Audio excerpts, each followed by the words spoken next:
Les dinosaures se sont éteints depuis longtemps. La planète est paisible.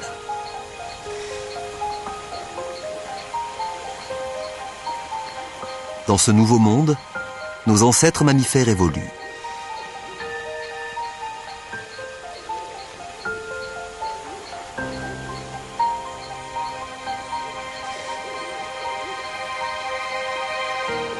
Ce lac, il y a 45 millions d'années, situé aux abords de l'Allemagne d'aujourd'hui, devrait être l'endroit idéal pour les observer.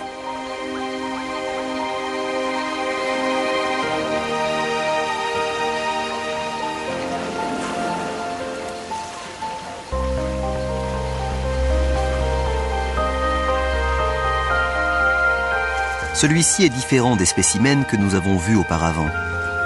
Ses yeux et son cerveau sont plus grands. Il se nomme Darwinius massilae, Ida, de son petit nom. Cette femelle ne nous ressemble pas, mais l'étude de son fossile, découvert en 1983, nous permet de penser que cette espèce de primate, aujourd'hui éteinte, a pu se développer pour donner les grands singes et enfin l'homme. Ce petit lémurien qui vivait il y a 47 millions d'années pourrait bien être l'un de nos premiers ancêtres connus.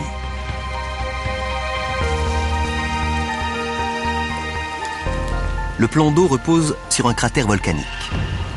Il libère des gaz toxiques.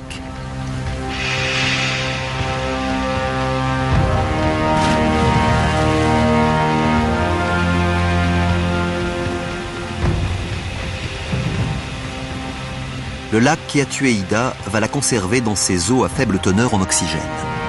Un jour, quand l'eau aura disparu et qu'Ida sera fossilisée dans la pierre, nous découvrirons que ce primate primitif pourrait bien être à l'origine de notre propre histoire.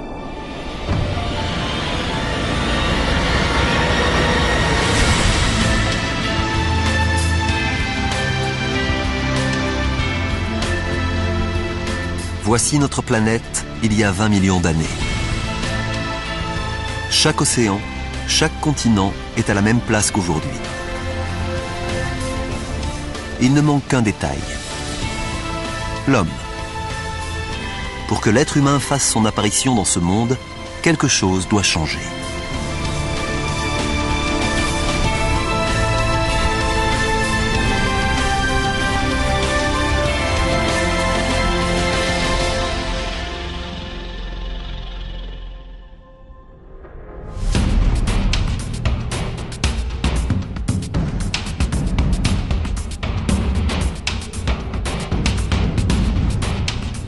Le long de la côte orientale de l'Afrique, entre les plaques qui forment la croûte terrestre, un grand rift est en train de s'ouvrir.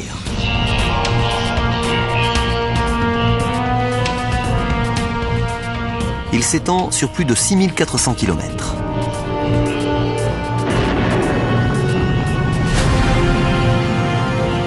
Des montagnes émergent le long des zones de fracture.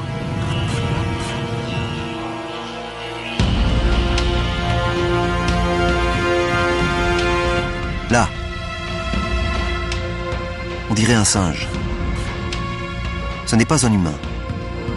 Il pourrait rester perché dans les arbres, mais son environnement est en train de changer.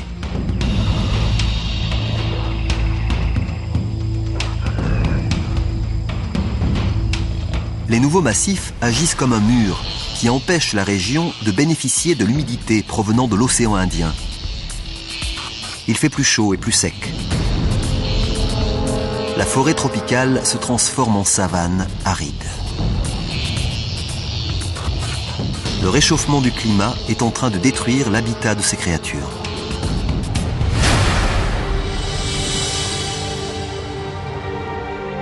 Elles doivent migrer pour chercher de la nourriture, ce qui implique de se redresser pour progresser sur deux pieds et parcourir de grandes distances. C'est l'étape la plus importante dans l'histoire de l'humanité. Cette barrière de massifs qui borde la côte est de l'Afrique pourrait bien être à l'origine du redressement de notre posture. Aussi incroyable que cela puisse paraître, le mouvement aléatoire de deux plaques continentales a sans doute déclenché une série d'événements qui aboutiront à l'arrivée des premiers humains.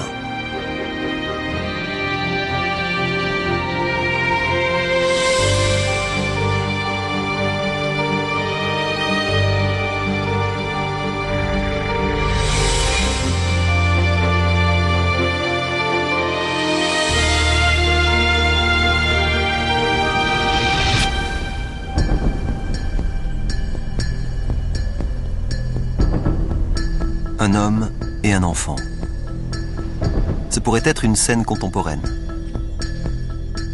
Mais elle se déroule il y a 1,5 million d'années. Ces créatures sont des Homo erectus, une espèce humaine primitive. Et ces empreintes sont les premières à ressembler aux nôtres. Les civilisations passées et présentes, les grandes inventions, les idées les plus brillantes, l'histoire humaine dans toute sa complexité et sa splendeur, tout commence ici et maintenant.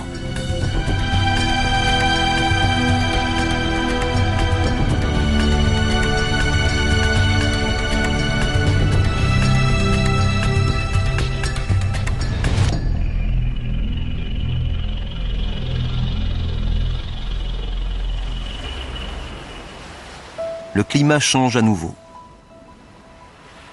Il y a 70 000 ans, le niveau de la mer s'abaisse. Par endroits, moins de 13 km séparent l'Afrique de l'Arabie. La mer Rouge est une bande d'eau étroite et assez peu profonde pour que ce petit groupe sorte d'Afrique. Ils appartiennent à une espèce humaine plus récente, Homo sapiens.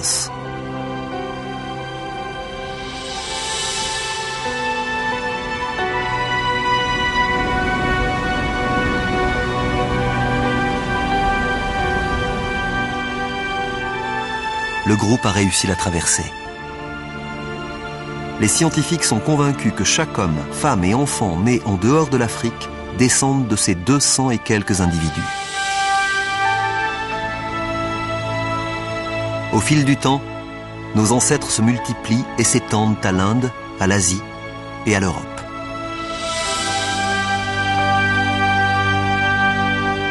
Et tandis que les humains migrent vers le nord, un gigantesque mur de glace se déplace vers le sud.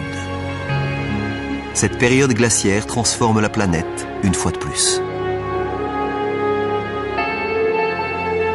En se retirant, les glaciers creusent d'immenses vallées qui se remplissent d'eau de fonte pour donner les grands lacs d'Amérique du Nord.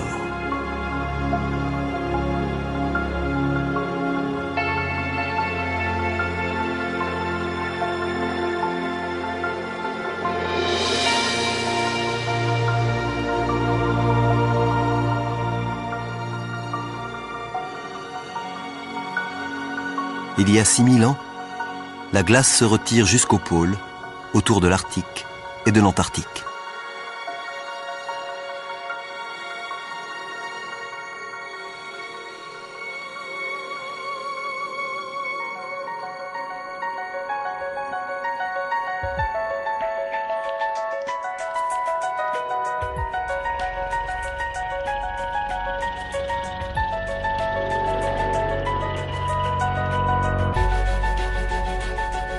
Après un voyage de 4,5 milliards d'années, nous sommes de retour chez nous. Voici le monde tel que nous le connaissons. Pour la première fois, nous pouvons retracer l'histoire incroyable de notre planète. Nous pouvons comprendre l'origine et l'importance de tout ce qui nous entoure aujourd'hui. Des cieux qui nous surplombent, au rôle de l'eau, l'ingrédient essentiel à la vie, jusqu'au sol que nous foulons.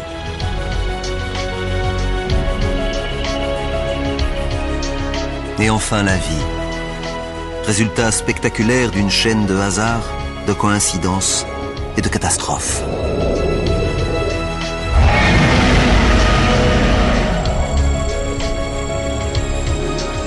Chaque triomphe, chaque désastre est un pas sur le sentier qui mène jusqu'ici, jusqu'à nous, aujourd'hui.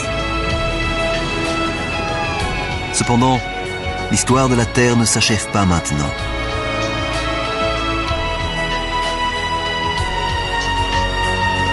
Il s'est passé beaucoup de choses, mais il en reste tant d'autres à venir. La Terre vivra encore au moins 4,5 milliards d'années.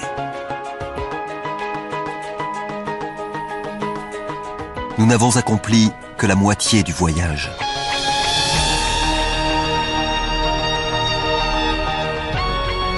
Imaginez quelle merveille, quelle frayeur, quelles créatures étranges attendent encore notre planète.